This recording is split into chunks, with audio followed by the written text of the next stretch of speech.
What's up everyone, and welcome to the new channel project. This time around we're dealing with a car, a pretty special and rare car. Ladies and gents, this is my 1992 Mazda MX-3.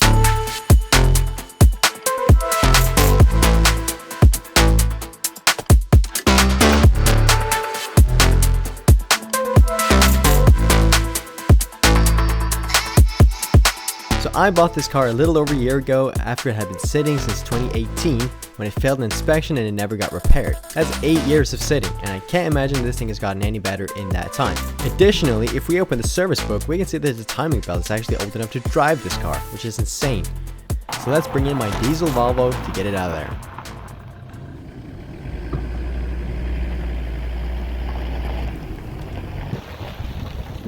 And out on the gravel, it looked so much better.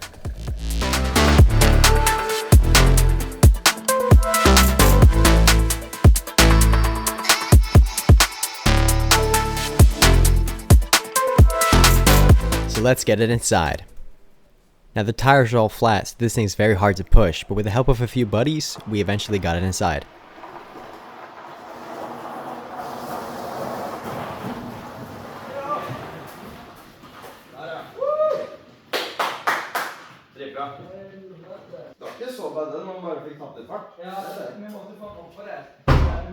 With the car inside, I can finally show you guys what's so special about this car. It features a 1.8 liter V6. That's right, a V6 the same size as a Miata inline 4. It's naturally aspirated with around 133 horsepower from factory. Now compared to other NA 1.8s of its time, this is actually a pretty good number. And again, it's a V6, so I was immediately sold on this car. But then again, I don't mess with timing belts that are 20 years old, so before tackling all the other issues with this car, I want to make sure this thing doesn't blow up. So as I mentioned, the tires are all flat, and the springs are also busted, so this thing sits super low. So much so that I couldn't even get the jack under there. So I had to use one of those emergency jacks to get just a bit off the ground, so that I could use the big jack to finish the job. And then I could lower onto jack stands and begin the job like any other good car project.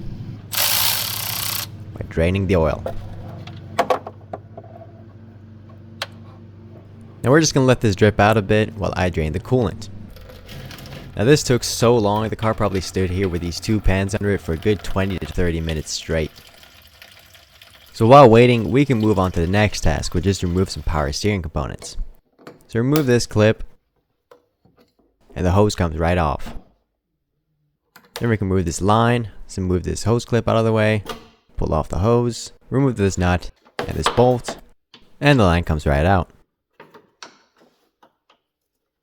Almost right out. There we go. Now this next part was really hard to record, but we need to remove these two bolts right here. And after that, we can fight our way to remove this hose clamp. And then twist and pull the hose right off. Now when you do this at home, do make sure that you spill hydraulic fluid all over your car. It's a super important part of the process. Next, we need to remove this coolant hose. So as always, move the clamp out of the way, and the other clamp, and then pull the hose right off. Now don't ask me too much about my order of operations, but this power steering tank was next to go.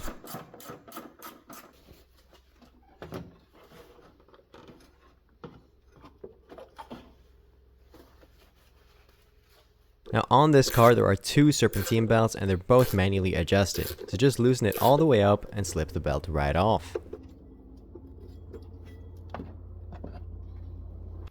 Now that is the sound of a bearing that just screams to be replaced, so let's hope this thing has a good retirement plan because its job is over. After that, the whole tensioner plate can come off. Now I almost forgot that I have a tool for this exact situation, and don't worry, this ratchet was made to break free bolts. We also have to pull out the oil dipstick. Now we need to remove this wheel so we can get access to the bottom part of the engine.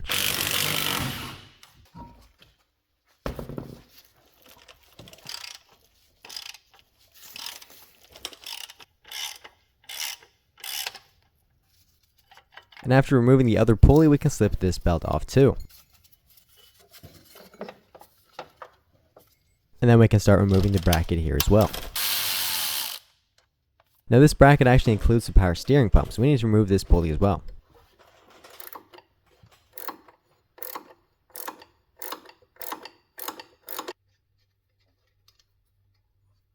With that out of the way, the rest of the bolts can be accessed and the bracket can be moved out of the way.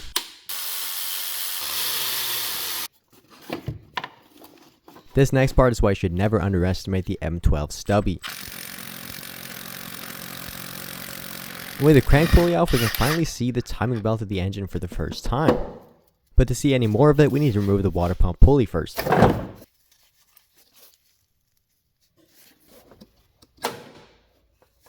We actually need to remove a pretty vital engine mount, so we need to support this engine from above with this brace.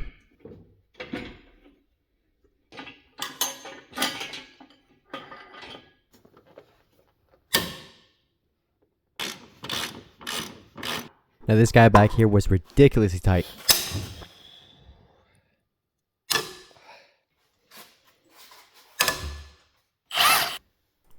With that out of the way, we can remove the timing covers and expose the timing.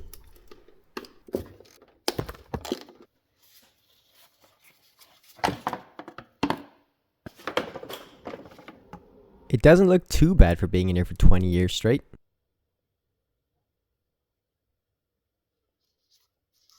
Now I need to set the engine to top dead center by rotating it manually.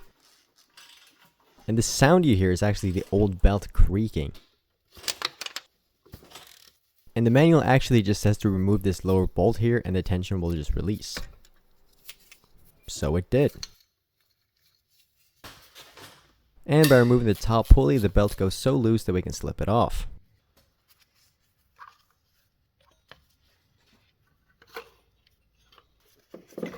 And yeah, that's going to be a problem. So let's just remove the rest of that mount.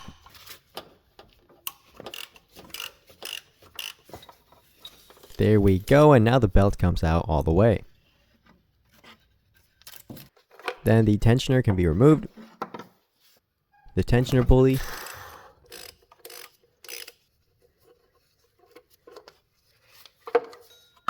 And the lower idler pulley.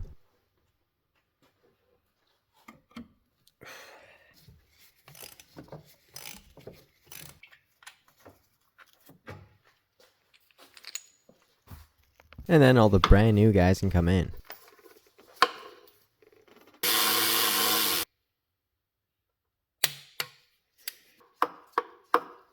I did order a new water pump, but of course I got the wrong one. But when feeling this one out, it feels brand new, so I'm just gonna run with it. I locked the tensioner up with this little Allen key that lets us install everything.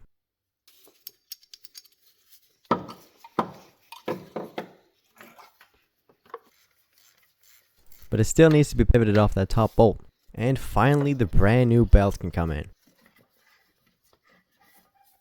And a new top pulley. Then let's swing it up and lock it in place. Allen key comes out. And we're done. Now rotate it by hand a few turns.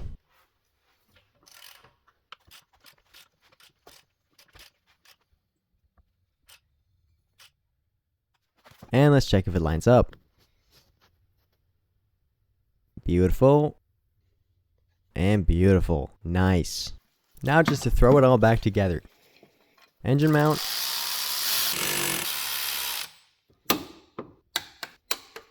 Timing covers.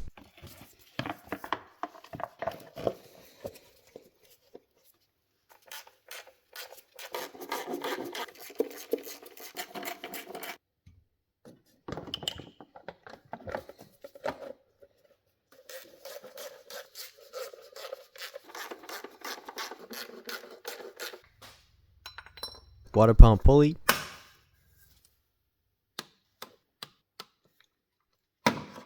And the rubber engine mount.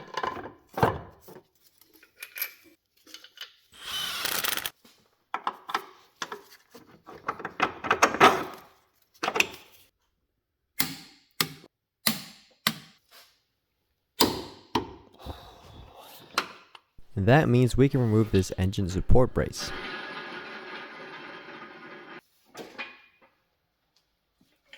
Dipstick goes in with a new O-ring.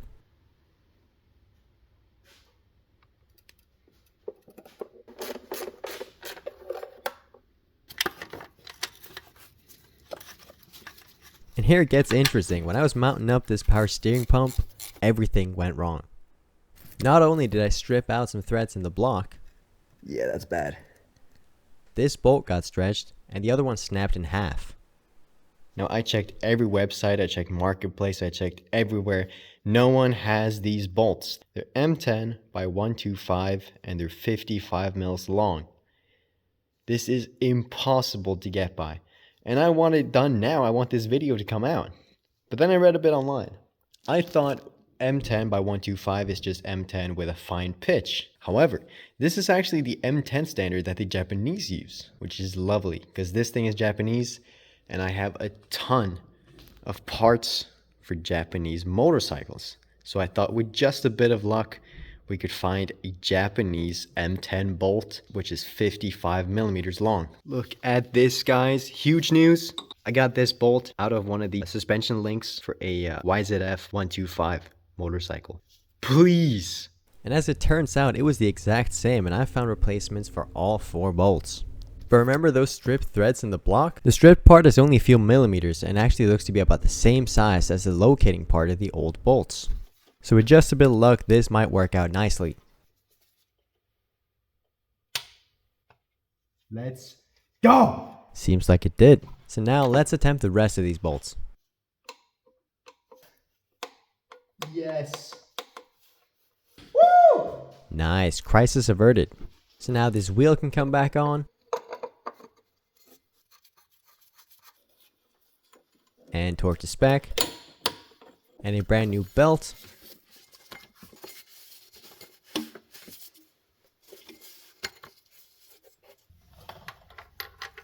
With a brand new pulley.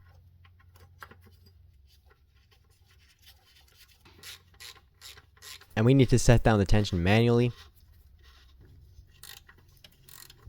And torque it down. Beautiful. And then the generator belt tensioner.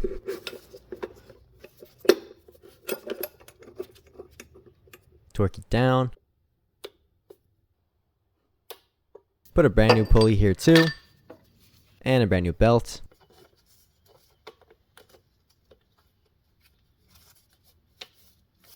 Then we can set the tension and torque down. Lovely. Now if you look in here, there's a lot of oil pooling in one of the cylinder's ignition wells. And one of the ignition leads is cracked and ruined. Now I've ordered a complete new ignition system, but it hasn't arrived yet. But I do have a new valve cover gasket, so let's do that.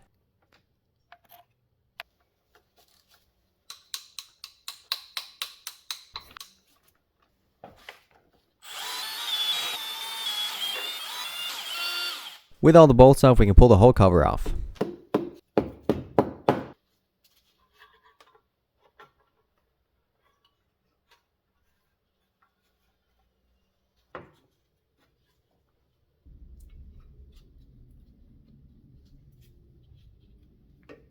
And out with the old, and in with the new.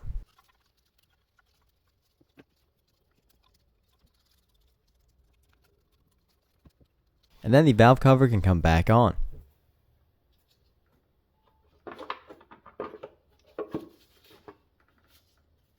And I'll very gently just drive these screws in.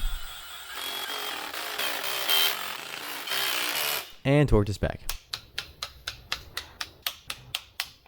Now forgive me, but I just taped up that cracked lead as I want to hear this thing run in this video. But don't worry, the new ones are coming. And we can't forget to change the oil filter.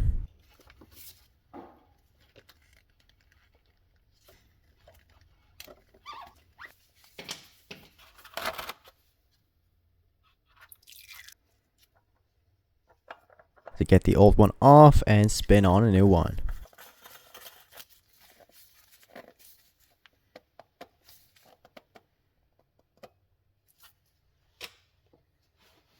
And we can torque the drain plug to spec and fill it up with brand new oil.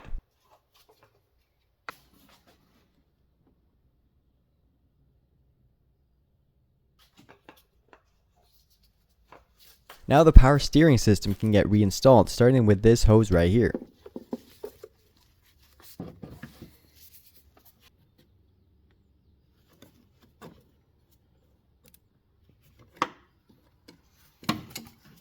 end his line.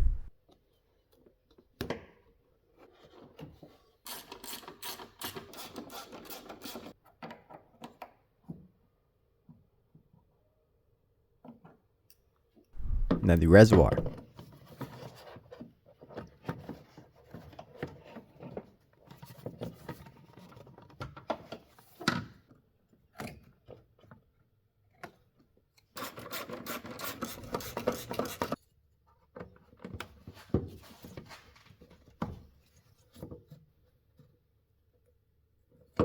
Then we can slide on this big coolant hose.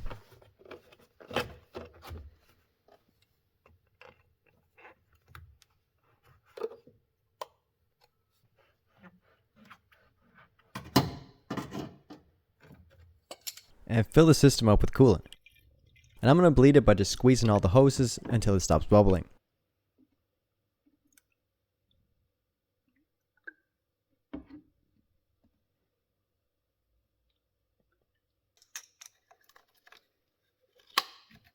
And then we can do the same with the power steering system. And to bleed this, I'm just going to turn the wheel back and forth a bunch of times. And that's the job well done, so let's put the car back down. Now I just wanted to show you real quick how bad these springs are. And it's like this on both sides. But anyways, let's lower it down.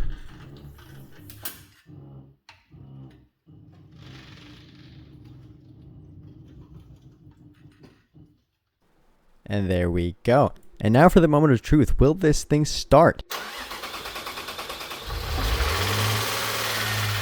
And it does. Now the idle didn't sound too good in the beginning, but after letting it idle for a bit, it didn't sound perfect, but it sounded much better.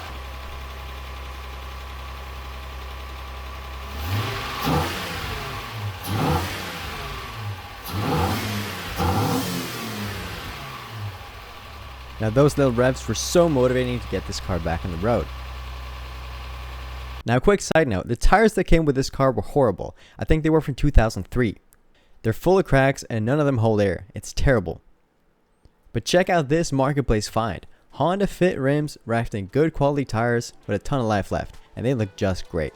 So I got them swapped back to these genuine 90s SSRs and they came out fantastic.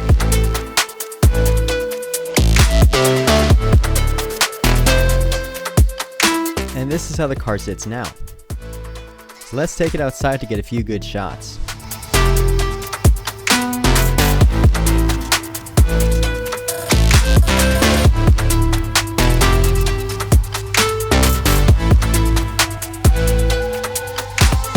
But I couldn't help it but give it a few revs as well.